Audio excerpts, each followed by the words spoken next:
Taking a historical view, it becomes clear that there was once a linear progression from underground status to mainstream acceptance.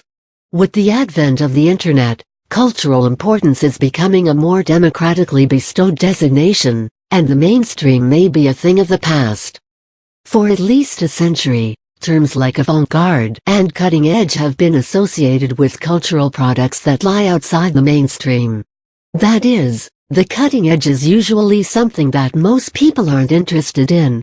By the time it becomes mainstream, in other words, by the time the majority of people come to know about or appreciate it, the cultural product in question isn't cutting edge anymore. This is true in almost every medium, including painting and other visual arts, film, music, and literature. The things that have real, lasting cultural importance are, at first, adopted and endorsed only by a select few. Becoming mainstream, of course, the question that is raised by these considerations: what causes cultural products to rise from obscurity to cultural importance, and eventually, to enter the mainstream? There is an argument to be made that the tastes and whims of influential people and institutions have as much to do with this process as the content of art and media itself. For example, Jean-Michel Basquiat, one of the most famous outsider artists in history, rose from obscurity to massive prominence largely thanks to the influence of Andy Warhol and his associates. The point is even more strikingly made in the example of music. Which musicians become famous has historically been almost entirely up to the record companies. Much mainstream pop and rock music is tailor-made by large record companies to have a high profile and high sales from the start, with little thought to artistic expression or cultural importance. More experimental musicians, however, have to get lucky with record companies in much the same way. Out of 10 culturally relevant musicians, one might get a decent deal with an independent record company, without which, their music would never be heard. Which one of the 10 gets this exposure is, perhaps, the luck of the draw. If the indie band goes on to become hugely influential to future musicians, the role that fortune played in this state of affairs ought not to be overlooked. Who decides what's important? To some extent, then, the avant-garde is determined by those who are already part of the mainstream.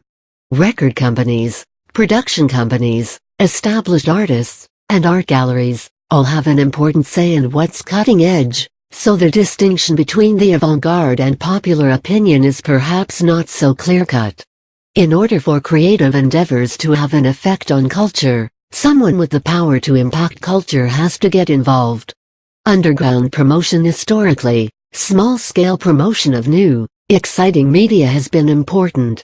When a new band or independent filmmaker arises and appeals to trendsetters, these trendsetters spread the word in a number of ways. And this underground promotion helps avant-garde artists along the path toward cultural relevance and mass appeal.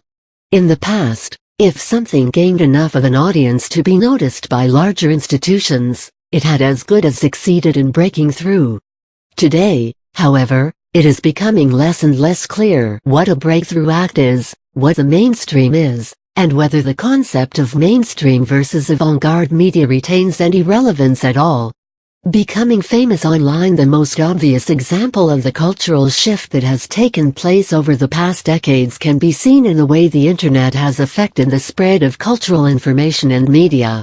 In the past, a new pop group had to start locally, growing in importance via word of mouth and bootlegging, eventually earning the attention of a large record company and growing in popularity and, often, decreasing in cultural importance from there.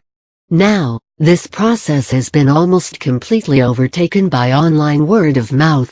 A new band, instead of distributing demo tapes to record companies and radio stations, can put its music on the Internet for all to hear. People anywhere in the world can listen to and respond to the band's music, vastly increasing the potential increase in popularity via word of mouth. Thus, culturally important, experimental musicians can become widely known before they have been noticed by the mainstream. It hardly needs to be said that this places far more importance on the content of the media being distributed online. The support of an established artist is no longer necessary for new artists to become successful. Instead of a cultural hegemony of the influential, we now have a situation where, thanks to technology, culture is becoming more democratic. The democratization of culture is, perhaps, killing what was once known as the mainstream. Because institutionalized support is irrelevant, a musician, artist, or even, though to a lesser extent, a filmmaker can become successful and well-known without ever becoming famous in the traditional sense of the word. Instead of culturally important media products rising to the mainstream after slowly gaining acceptance in avant-garde communities, many media communities remain avant-garde. Not only does this eradicate the idea of a strong distinction between cultural relevance and mainstream prominence, it calls into question the future of the mainstream.